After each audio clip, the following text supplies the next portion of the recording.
नमस्कार.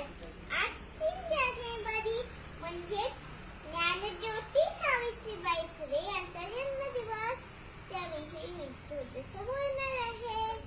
ज्ञानज्योती सावित्रीबाई फुले या भारताच्या पहिल्या महिला शिक्षिका तसेच थोर समाजसेविका होत्या.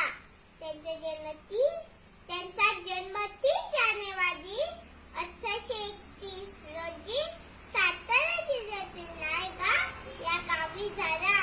त्यांच्या आईचे नाव लक्ष्मीबाई तर वडिलांचे नाव खंडोजी नरसे पाटील होते. वयाच्या अवघ्या 9व्या वर्षी त्यांचा विवाह ज्योतिराव फुले यांच्याशी झाला.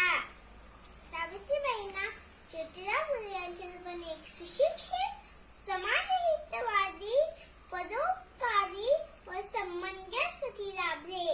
त्या काळी समाजात बालविवाह, सतीप्रथा, जातीभेद, अंधश्रद्धा इत्यादी वाईट प्रथा दूर होत्या.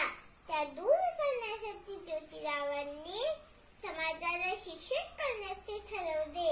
त्यासाठी प्रथम सावित्रीबाईंना शिक्षण देण्याचे धाडसी पाऊल त्यांनी उचलले. 1 जानेवारी 1848 ला ज्योतिरावांनी पुण्यातील पेठेवाड्यात पहिली मुलींची शाळा काढली.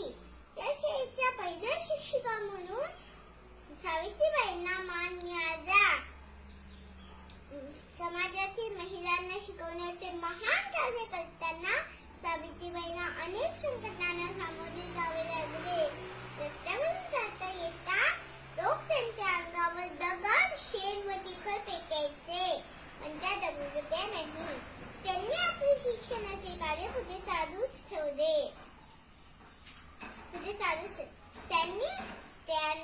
त्यांनी स्त्रियांना सुशिक्षित व सुसंस्कृत बनवले. समाजातील विषमता दूर करण्यासाठी त्यांनी अथक परिश्रम केले. सावित्रीबाईंनी केवळ शिक्षणापुरते आपले कार्य मर्यादित न ठेवता विधवांसाठी तसेच बालकांच्या हत्या रोखण्यासाठी अनाथ आश्रम उभारले.